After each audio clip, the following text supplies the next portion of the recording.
Welcome back to the Weekly What's Up. I'm Mary Desmond. And I'm Taylor Purdue. And this is Weird National News. According to the Huffington Post, a very special artist is making their mark on the painting world. Just north of us in Alberta, Canada, a 4-year-old Shiba Inu pup named Hunter is awing everyone with his painting skills. Hunter's owners, Kenny and Denise, began to notice that their dog was particularly smart when he started putting together dog puzzles in his spare time. They felt that by giving Hunter a paintbrush and a canvas, they could give open a new door for Hunter's creativity. Needless to say, they are very proud of their exceptionally advanced dog. Hunter's paintings sell on Etsy for approximately $40 each. Wow, $40. Yeah. That's kind of crazy. Mm-hmm. I looked at the paintings. They are actually pretty good. Wow. Like, I mean, I don't know. I used to be a painting major, and I was like, this is like better than most humans could do, you know? Definitely. I feel like it's just like one of those like crazy stories where like this dog is just probably smarter than people who we go to school with, and he just like has these talents. Like what in the world? He's cute and talented. He was cute, and the way he held the paintbrush, and he would just go for it. I love it. Like, I love that spirit. The novelty of this. The novelty, like, what a conversation starter. Like, you're at a party or something, and someone's like, that's a really cool piece of art, and you're like, a dog painted that. Or what if it was your dog, though? That would even be better. I love that. My dog. My dog painted that, like, for me, specifically. On March 26th, diver Josh Eccles told ABC News that he had a very strange encounter with a shark in the Atlantic last week. Eccles said that the shark would keep swimming close to him and bump into him over and over again. Eccles finally saw the fish hook that was lodged in the shark's torso and was able to remove it safely. Oh my God. It was pretty scary. When I was watching the video, I mean, this thing was huge. I mean, it was bigger than him, obviously, and it just was as calm as can be. And so was the diver. I don't like that. He was just like, oh, it's just whatever. What? The shark is just like bumping into me, and that he finally saw what was wrong with it. But it's crazy that he knew to go to a human to help the shark. It's kind of, it's like scary, but like kind of cute. Exactly. You know, it's like a cute little like help the shark. Like it just needs, it needs a little something.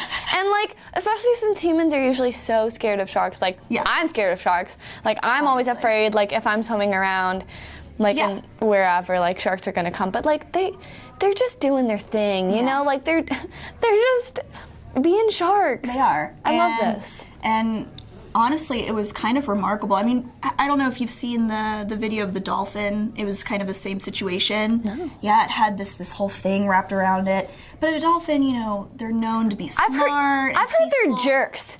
I've heard dolphins are jerks. I'm just kidding. It's not like no. I've heard they're jerks. You heard it here first. Yeah. Like they're actually kind of scary.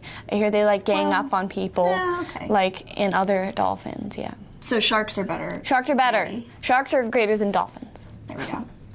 According to ABC News, human legs were found at a waste facility in Columbus, Ohio. The body parts are currently unknown, but an intense investigation is beginning in order to inspect whether a homicide occurred. What do you think of this one? Yeah. That is absolutely insane. It scares me, honestly, to think about this. Can you imagine being that person? Finding just human legs. Like, oh, that's fine. There's just some severed legs in the dumpster. Like, oh, is that like a body? No. I feel like it'd almost be better to just find a body. No, these were like dismembered legs. Where's the body? Dude, it's freaking me out. No, that's... I'm gonna have nightmares now. Not cool. Lordy. In January of this year, a 9-minute-long Navy video of a UFO acting particularly strange was released after 2 years of study and investigation. The pilot filming the video contacted 2 radar stations, and neither station could detect any traffic. Then it seems to get even stranger. The footage shows 2 instances where some kind of gas or liquid is being discharged from the object. The mystery object is still being observed and investigated. Yo, this is spooky. I mean, when you see the video, I mean, I sat there and watched the whole thing, and it's insane. And by the end of the video, everyone is at a loss. nobody knows what it could possibly be. Oh my God. It wasn't detected on anything. No radio signals, anything were coming from it.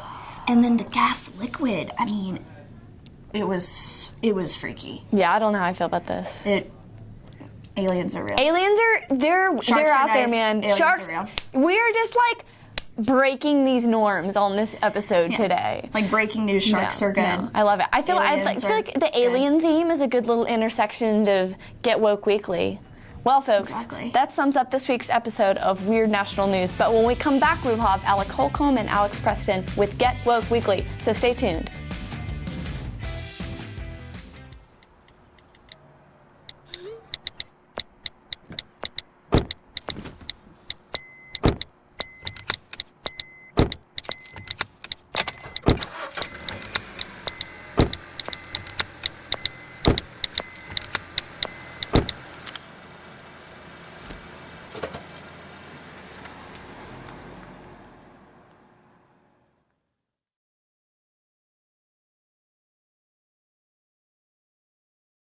Welcome back to the Weekly What's Up. I'm Alec Holcomb. And I'm Alex Preston. And this is Get Woke Weekly. Have you ever looked up in the sky and see a plane or a rocket fly by? I would say most people have, and many of those people would say that they've seen a trail following the aircraft, like a thin, long cloud, per se. Well, this trail is caused by ice crystals or water vapor condensing behind the aircraft. But not everyone believes that, of course. There's always crazy people in the world. Some people believe that the government is purposely poisoning the air to decrease the population with these special aircrafts that are flying behind and dropping poison on us. What do you think? I don't know. This one's really crazy. Like, why would the government poison people? Like, I don't understand.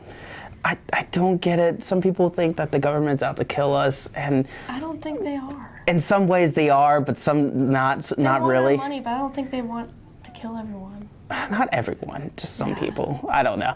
My thing is, like, my first thought when I look at an aircraft and you see that little, like, trail following, I'm like, that's cool. I don't think, crap, they're gonna kill us. Like, that's obviously poison, and they're purposely doing this. Yeah. Why would you think this? Come on, guys, get it together. Okay, so apparently, and this is no joke, but no one knows how April Fool's actually started. There are several theories for this one. Some say that the Greeks or the Christians started it.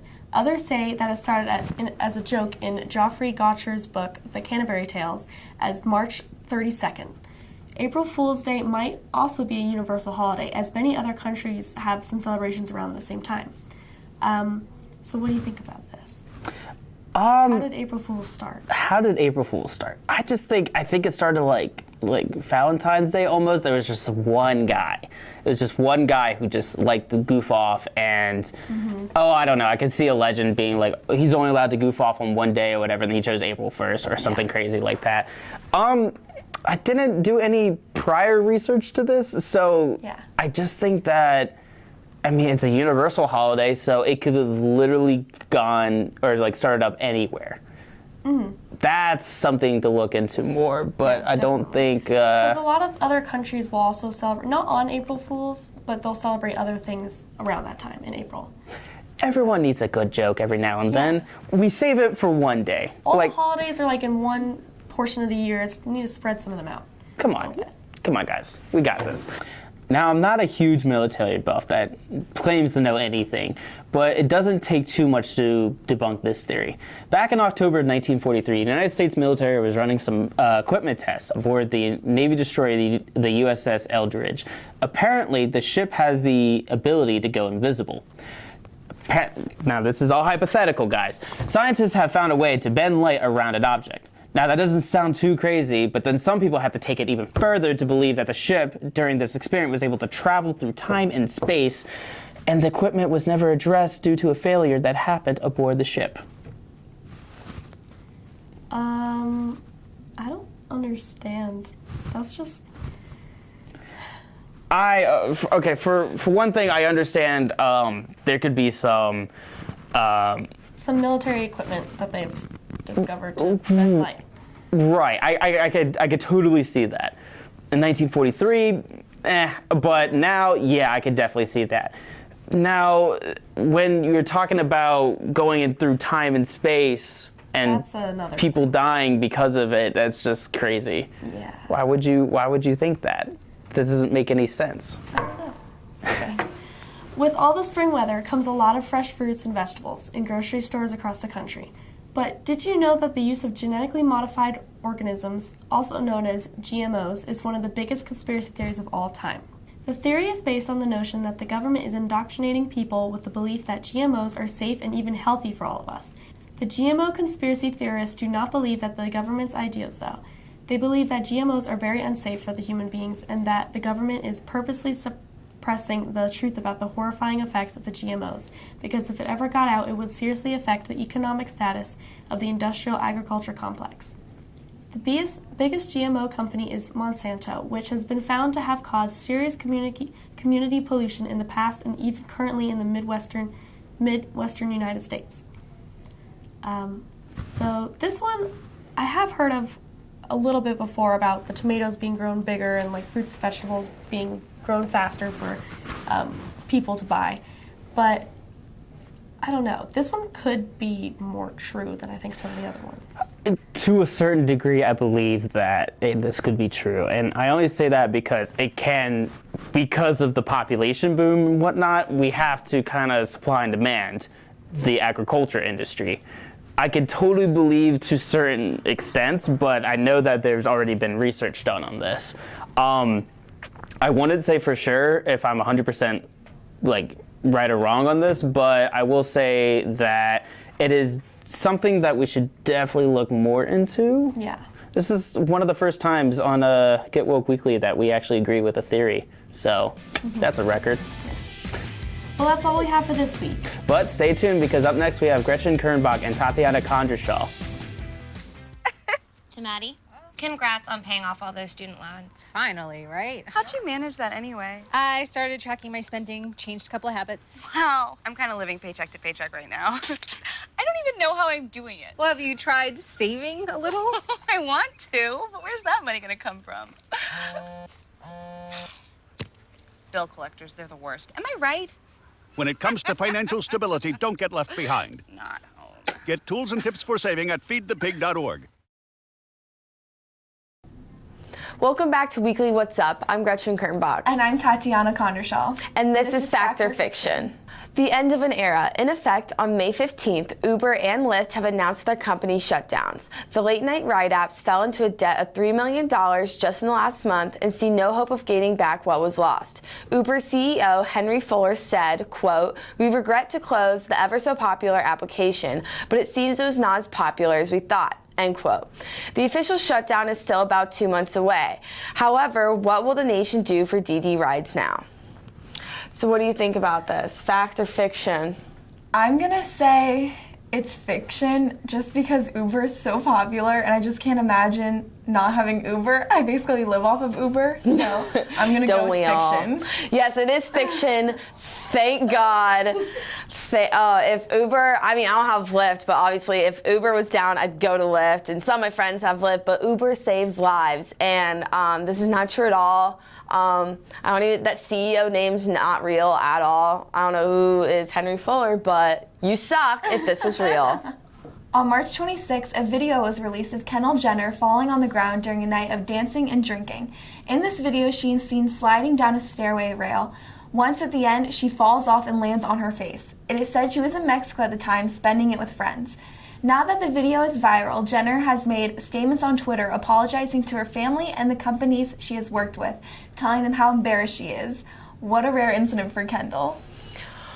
Well, I want to say fiction, but that last sentence, or the last sentence about a rare incident of it being for Kendall, is definitely fiction, because those girls party hard, and I feel like we always see videos of them maybe out, but maybe not of them making a fool of themselves. Yeah. But I did see a video of her on a railway and she falls backwards. So is this fact? It is not. It is fiction. There's actually a clip going around of a supposed Kendall Jenner that everyone studied the video closely, and the proportions of her body just weren't right. And I do think her Instagram, that was very clean cut. Yeah. She doesn't put anything bad on there, so I think it would be a surprise. But as for the video, it's just some random girl that sort of looks like her. I like how people looked at the proportions of their body. Like, they were so desperate to find out if this was Kendall or not. Like, they'll measure her just to make sure. But I definitely did see that video, so that's why I thought this was a fact, because I did think that was her, but I didn't necessarily take it to the extreme of measuring out her proportions. But, you know, definitely do that next time. Well, the upcoming 2 years holds lots of scares for horror movie fanatics. Many titles and movie posters were released, showcasing upcoming horror films for 2017 and 2018, and the majority of them proved to be remakes or continuations of old classics. Making reappearances to the big screen will be Saw 8, Jeepers Creepers 3, Elm Street, Gremlins, Final Destination 6, It, Jaws Resurface, and many more. Most of the projected movies have announced release dates for 2018, but there are some titles that are set to premiere in the last months of 2017. So here's to more scares.